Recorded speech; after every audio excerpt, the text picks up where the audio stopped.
नमस्कार, मैं गौरव श्री अरविंदो सोसाइटी की ओर से आप सभी का स्वागत करता हूं।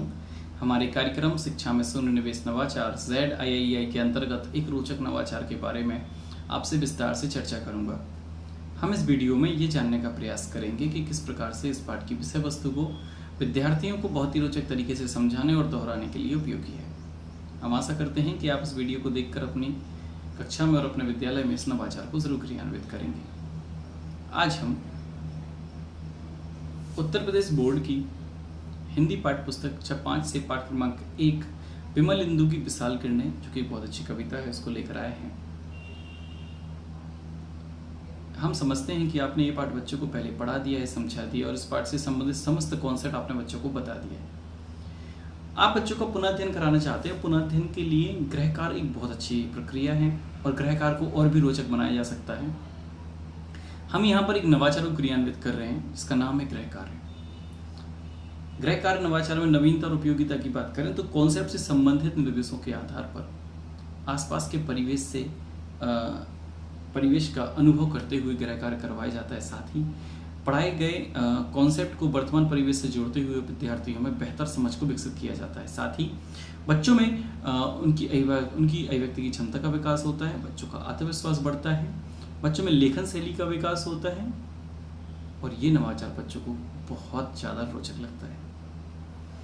इस नवाचार में 15 मिनट की समय अवधि निर्धारित की गई है। बाकी बच्चों की संख्या पे डिपेंड करता है, लेकिन 15 मिनट की समय अवधि निर्धारित की गई है। इस नवाचार की क्रियान्वयन से पूर्व अगर हमें पूर्व प्रबंधन में कुछ जरूरत है तो वो ये है कि विद्यार्थियों की संख्या के आधार पर जो हमारा पाठ है विमल इंदु की विशाल किरणें पाठ से संबंधित एक तालिका की प्रति को तैयार करके लाना है। अब यहाँ पर क्रियान्वयन में बच्चों को बताया जाता है और साथ ही ये पहले तय किया जाए कि बच्चों को आप जो पाठ का पुनः अध्ययन कराना चाहते हैं गृह कार्य में, तो वो पाठ आपने बच्चों उसकी व्याख्या बच्चों को पूर्णतः करा दी गई है। पाठ को बहुत अच्छे से बच्चों को समझा दिया गया है और उसका पाठ के निर्माण करने के बाद व्याख्या करा दी गई है। और आपने बच्चों को मानव निर्मित और प्राकृतिक जो वस्तुएं हैं उनके बारे में भरपूर जानकारी दे दी गई है। शब्दार्थ के बारे में जानकारी दे दी गई है, तुकान शब्दों के बारे में जानकारी दे दी गई है।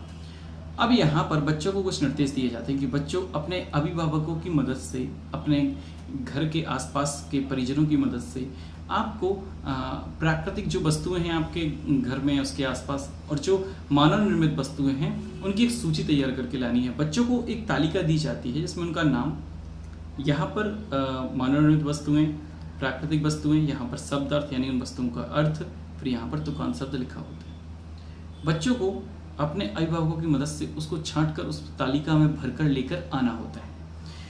अभिभावकों को ये बताया जाता है कि आप भी बच्चों की मदद कर सकते हैं। साथ ही बच्चों को मानव निर्मित और प्राकृतिक निर्मित जो वस्तुएं हैं, तुकान शब्द हैं, उन पर विशेष बल देते हुए बच्चों को आपको बताना है।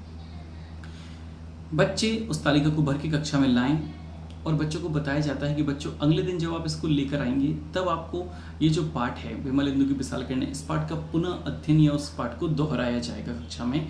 साथ ही जो आप लिखकर लेके आए हो, तालिका बनाकर लेके आए हो, वो भी आप सभी बच्चों के सामने बताएंगे, जिससे ये होगा कि आपका तो पुनः अध्ययन होगा ही, साथ में जो बच्चे सुनेंगे उनका भी पुनः अध्ययन होगा।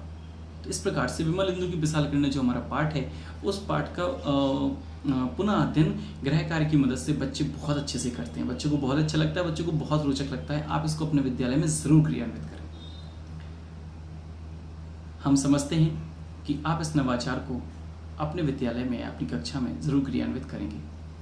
ऐसे ही दिलचस्प वीडियो हम आप तक लाते रहेंगे। ZIIEI के यूट्यूब चैनल को जरूर सब्सक्राइब करें और अगर आप मुझे फेसबुक पर लाइव देख रहे हैं तो ZIIEI के फेसबुक पेज को भी लाइक करें। नीचे दिए गई लिंक पर क्लिक करके आप इनोवेटिव पाठशाला ऐप को भी इंस्टॉल कर सकते हैं। आपका बहुत बहुत धन्यवाद।